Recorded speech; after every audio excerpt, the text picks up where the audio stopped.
Okay, so we saw that, in fact, in 1914, Second International collapsed and never existed again as the International of all socialist parties, continued in various forms. However, there are exceptions which modify that fact. That's why I was carefully said which social democratic parties, as parties in the majority, supported the war, which were all the Western parties. What I heard, what I used to hear when I was young was that the Second International collapsed, everybody supported their national bourgeoisies in the war. There were a few heroic exceptions like Liebknecht and people in other countries, and then there were the Bolsheviks. In fact, it's a bit more complicated than that. First of all, in the beginning of 1914, the Bolshevik, not just the Bolshevik, the social democratic deputies, Bolsheviks and Mensheviks, voted against the war credits. So did two deputies in the Serbian parliament. But those two deputies were the entire parliamentary group, and in fact, they were expressing the position of their party. It wasn't like Liebknecht. They were expressing the position of their own party. Russia in 1914, there are I read a couple of articles one by Alexander Shliapnikov, who was the main Bolshevik organizer in Petrograd in 1914, and the other by Badayev, who was the head of the Bolshevik parliamentary group. And they described the situation. And Shliapnikov starts off by saying that the initial reaction of the workers in 1914 was to march out of the factories and have spontaneous anti-war demonstrations saying down with the war. Later on, very quickly, the workers were called up for military service. The bosses managed to get the qualified workers excused because they needed them, including for war production. The rest were ready to sign up for the army. But before that, they marched around the town, singing revolutionary songs, shouting down with the war, and then held a meeting where they swore to come back, because this meeting was, this war, according to the Russian government, was to liberate the Slavs. And he said, we'll come back with our guns and we'll liberate the Slavs in Russia. In other words, we'll make the revolution, which is exactly what those of them who survived did 3 years later. So that is not a street scene that you would see in London or Paris and Berlin in 1914. But that was the reaction of the Russian workers. And there were a couple of other points which are not so positive. Those workers are nevertheless asking Shliapnikov and the other Bolsheviks, well, we are against the war and we are internationalists, but what are these Germans doing?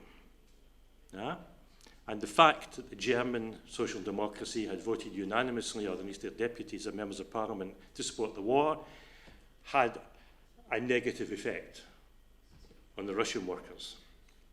Also, Badayev recounts that the workers marched out of the factories and they went to march down the main avenue of Petrograd, which is Nevsky Prospect. And usually they were just sort of kind of middle-class people, hanging around, sitting in cafes and so on. And Badayev said normally those people would have got up and got out of the road, run down the side streets because the workers were coming. And the workers demonstrated because there was a mobilization of reservists, and these middle-class people, instead of running down the side streets, they attacked the workers. Because the patriotic mood, which only marginally, very, very marginally affected the Russian workers, did represent these middle-class petit bourgeois elements. So that existed too. Nevertheless, that anti-war sentiment remained contrary to a widespread idea, the Bolsheviks did not kind of just disappear in 1914. They were actually extremely active throughout the war, in Petrograd particularly, regularly producing material, and actually were described in, their activities were described in great detail in the police reports.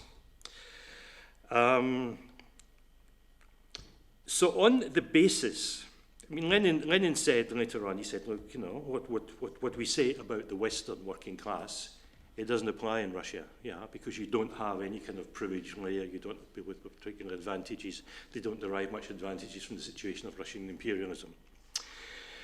That can explain that not only the Bolsheviks, but also the Mensheviks, yeah, in Russia, opposed the war, and also the Social Revolutionary Party, which was had particularly a peasant base.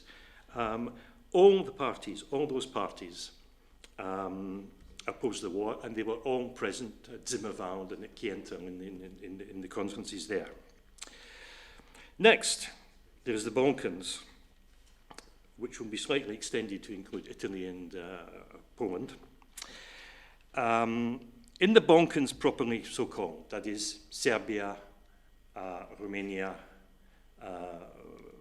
Bulgaria, there was a previous experience during the Balkan Wars in 1912-1913,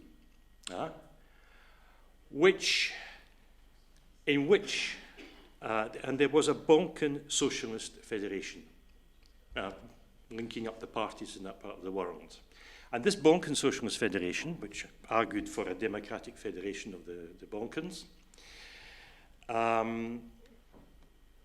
decided that the parties should vote against the war credits in 1912, and that they should say that the response to war should be a federation of the Balkan states. Now, this actually, I think this was actually more difficult than the First World War, because there was a real national oppression of the Ottoman Empire, of the people in the Balkan states. I mean, it was real. It was not something dreamed up to justify war. And nevertheless, they could see that this war was being waged by the Serbian monarchy, the Bulgarian monarchy, the Prince of Montenegro, and the King of Greece. And none of these people were really progressive and interested in self-determination of the peoples in the Balkans. So they opposed the war, which was quite courageous. And they also opposed the war in 1914. In fact, only Serbia opposed it in 1914 because Bulgaria only entered the war in 1915 on the side of Germany, and Romania only in 1917 on the side of Britain and France. Nevertheless, all of those parties, as parties, also the two socialist parties in Poland, also the Italian Socialist Party, all of them were represented as parties at Zimmerwald and Kärnten, not as revolutionary minorities. Whereas, coming from Britain, France, Germany, it was in fact minorities who were opposed to the war. Yeah, that was the difference. And so, in fact, Rakowski, even at Zimmerwald, he actually signed the declaration, not just the two of them, Rakowski and the Bulgarian, signed it as representatives of the Inter-Balkan Socialist Federation. So they were very representative, and all of those parties, as parties, subsequently became members of the Communist International. It should also be said that between Zimmerwald and Kärnten, there is an evolution, and it fits in with what Marcel was saying. In Zimmerwald, they were representatives of the German opposition to war. But in Kärnten, a year later, there was the Die Internationale group. There was the left radicals who were based in the city of Bremen, and there was what was called the opposition, which was the people who were going to found the following year, the USPD. So actually, there were already in outline the components of the future German Communist Party there. And the French were also more representative in 1916 than they were in 1950. Actually, things moved very quickly, particularly from 1916 onwards. Things moved very quickly, both in political terms and in terms of mass opposition to the war. And I think that's important because there is a definite content in the idea that there's certain privileges, or should we say that workers in imperialist countries live better than workers in non-imperialist countries. But it's relative. It's relative. They're still workers and they're still exploited. And that and the impact of the war and the reality of what the war is like, not nice patriotic slogans in defense of the fatherland, but death in the trenches, that created great shifts of opinion. So that you had, at the end of the day, mass communist parties in two of the main imperialist countries, which is France and Germany. And that, it seems to me, I mean, I grew up in a city called Glasgow, which in 1914 was the second city of the British Empire and the world capital of shipbuilding. Yeah? So you think, you know, privileged working class. In fact, when I listen to what my parents told me, when I look at photographs of how people lived, when I read about how people lived, and even when I remember what Glasgow was like when I was young, privileges of workers in the imperialist countries are relative. They are not really absolutely linked to the ruling classes. Okay, so I want to just come back and finally one word on Russia, 1917. Lenin in 1914 had two slogans: revolutionary defeatism and turn the imperialist war into a civil war. And revolutionary defeatism, there were various interpretations, but it was that either the defeat of Russia or the defeat of all the countries engaged in the war was the best thing the working class could have. And turn the imperialist war into a civil war means combat your own ruling class. And he maintained these two slogans, which separated them from a lot of people, because he thought you had to really have a hard core. And I always thought, well, I'm sure that the Bolsheviks, when they put out their leaflets in Petrograd, didn't say, for the defeat of Russia, or turn the imperialist war into civil war. They expressed that in no support for the war effort and class independence of the working class in relation to the Tsarist regime. So Lenin came back to Russia April 1917, and he never pronounced the word revolutionary defeatism again, except to say that he changed his mind about it, which he did in 1918, and again more clearly at the Third Congress of the Comintern.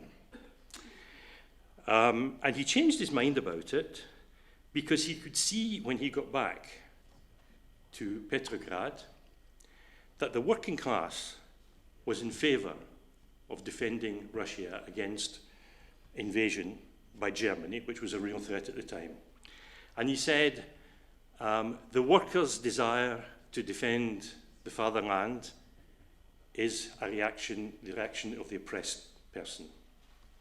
And he said other things even more clearly, and that you had to react to that. And in fact, it's absolutely impossible in a country which is either occupied or on the point of being occupied to say, doesn't really matter, the important thing is the defeat of your own bourgeoisie. You become completely marginalized, you become completely ridiculous. And so Lenin, not just after the Bolsheviks took power, which would be explained it, even before the Bolsheviks took power, particularly in his pamphlet that I can't remember the English title because I remember the French title, which is something like The Coming Catastrophe and the Means to Avoid It. It was his kind of immediate program shortly before the October Revolution. He posed this question of national defense as revolutionary defense. And in fact, that is what the Russian Civil War was. Not just a civil war. It was a civil war. It was a civil war, and it was a war against foreign intervention. And the Revolutionary War against foreign intervention was more difficult, was won by the Bolsheviks, by the Red Army, for military reasons and for political reasons within Russia, but also because the fact that this was the defense of a country that was making a revolution made it possible to have a widespread movement of opposition to intervention in Russia by the imperialist powers, which had an effect in the countries that were involved. Okay.